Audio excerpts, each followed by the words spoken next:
Anga foli be aw ye ni wagati na aw munun sigilen do ka Mali kunnafoni ka bamanankan kunnafoni aw filɛ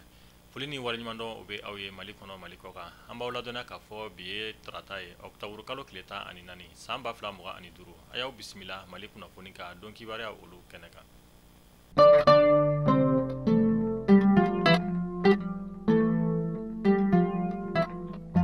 Kunnafoniya daminɛna an b'aw ladɔnya k'a fɔ fɛn bɛ wagati min na i ko sisan fɛn min ye an ka finitigilakaw kɔni ka wulikajɔ o bonyalen don jamana fantan ani 4 bɛɛ lajɛlen fɛ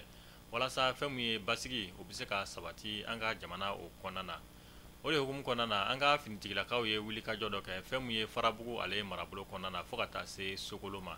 wulikajɔ mun yɛrɛ kɛra sababu ye u ye dankari kɛ fɛn min ye jatigɛwale tigilamaw ka ɲɛmaaba dɔ la jatigɛwale tigilamaw ka ɲɛma mun bɛ ni a bɛ wele ko Nduru an ka finitigilakaw ye dankari kɛ ale la an bɛ wagati min na ko sisan a n'a nɔfɛmɔgɔ caman kunnafoniya o dira an ka finitigilakaw ka ɲɛma fɛ ni o ye état major général des armées ale ka bataki do an b'a fɔ halisa ala kan ka jamana basigi ala ka sebaya di an ka finitigilakaw olu ma halisa an bɛ to an ka finitigilakaw ka kibaruya o kɔnɔna na ka sanga ni bidonya ye octobre kalo tile 14 san 2025 an ka finitigilakaw ka ɲɛmaaba ni o ye état major général des armées ale kɔni ye kunnafoniya di kɛ bi kunnafoniya min kɔnɔna na a b'a ye k'a fɔ an ka finitigilakaw kɔni ye wulikajɔ kɛ sanfɛ sira fɛ ni bɛ tali kɛ fɛn min ye pankurun na u ye dankari kɛ fɛn min ye jatigɛwale tigilama caman de la Tɔnbukutu marabolo ale kɔnɔna na an bɛ wagati min na ko sisan halisa ɲininiw bɛ sen na walasa fɛn min ye jatigɛwale tigilama minnu ni olu taara ka dankɛ walasa u bɛ se ka tɛgɛ da olu bɛɛ lajɛlen kan cogo min na an b'a fɔ ala ka sebaya di an ka finitigilakaw olu ma jugu olu kɔ kan an bɛ wagati min na ko sisan a dogolen tɛ maa la k'a fɔ fɛn min ye an ka jamana kɔni bɛ gɛlɛya dɔw kɔnɔ o gɛlɛya dɔ bɛ tali kɛ fɛn min ye tajiko gɛlɛya an ka faba kɔnɔna na yan fo ka taa se jamana marabolo caman o ma nin dɔgɔkun yɛrɛ kɔnɔ moto taxi bolila dɔ ni a bɛ wele ko Lasinɛ Togola ale kɔni ka jaw yira bɔlɔlɔ sira sanfɛ ja ninnu kɔnɔna na i b'a ye k'a fɔ Lasinɛ Togola ale b'a la k'a ka moto essence bɔ ni k'a kɛ an ka finitigilaka dɔ ka bolimafɛn o kɔnɔna na ja ninnu kɔni carila kosɛbɛ bɔlɔlɔ sira olu sanfɛ an ka jamana jabaranisoba ni o ye ORTM ye olu kɔni taara Lasinɛ kuma ɲɔgɔnya kun mun y'a bila ni k'a ka moto essence bɔ k'a kɛ an ka jamana finitigilaka dɔ ni o tun b'a la k'a ka moto kolonkolon ala ni tajiko gɛlɛya o ma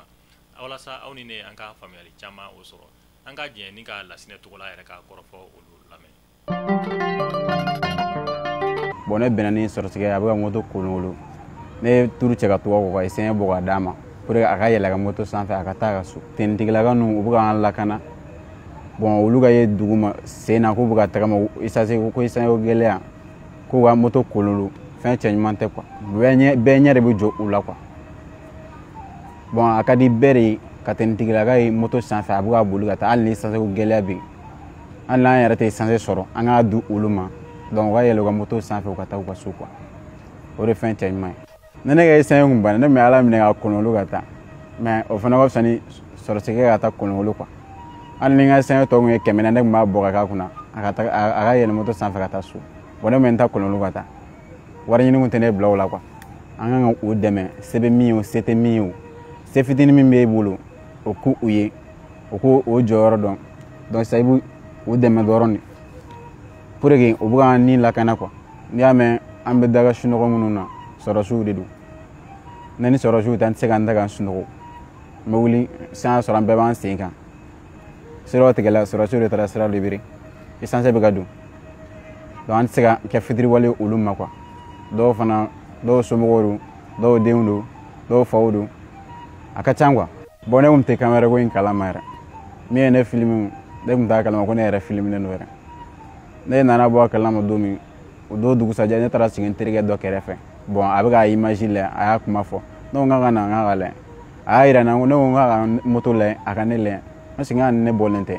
a ko ani ne bɔlen don an ko bon ne fana ye n da minɛ yen nɔ tuguni terikɛ yɛrɛ kɛra sababu ye ne yɛrɛ bɔra kalama n tɛ sɔn ne kun t'a kalama k'a filiminen don yɛrɛ ne ye sɔrɔsiya sɔrɔ a ka di n ye bi n ye sɔrɔsiya n y'a ɲɛɲini ka dɛsɛ n m'a ɲɛ sɔrɔ mais n'i y'a sɔrɔsiya yɛrɛ sɔrɔ k'a teni sɔrɔ n tɛgɛ la a ka di n ye a bɛ ne kunna fɛnɛ diɲɛ ma don o don n bɛ se ka sɔrɔsiya sɔrɔ sababu bɛ se ka na n b'a sɔrɔ fɛnɛ quoi mais n'i y'a sɔrɔ n bɛ don a la ni sɔrɔsiya sɔrɔ n bɛ don a la quoi kibaruya olu la an bɛ taa Cameroun fɛn min ye kari tɛmɛnen ni o bɛnna octobre kalo tile 12 ma Cameroun jamana ɲɛmaa kalafili kɔni baara waliyara Cameroun jamana fan 14 bɛɛ lajɛlen kɔnɔ u ka candidat mun bɛ yen ni a bɛ wele ko Isa Chiroma ale kɔni bɔra ka kunnafoniya di kɛ k'a fɔ ale kɔni ye sebaya sɔrɔ fɛn min ye jamana ɲɛmaaya kalafili baara mun kɛra kari tɛmɛnen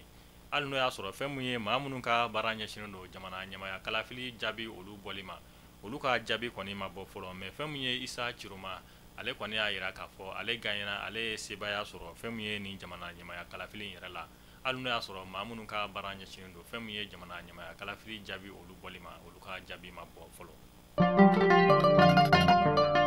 Mali kunnafoni bɔlɔlɔ sira lajɛbɔ ni kunnafoniya damadɔ dɔrɔn de tun b'an bolo ka di aw ma an b'a fɔ aw k'an bɛn don n'a nataw la kunnafoniya kura olu kɛnɛ kan ala ka basigi sabati an ka jamana kɔnɔna na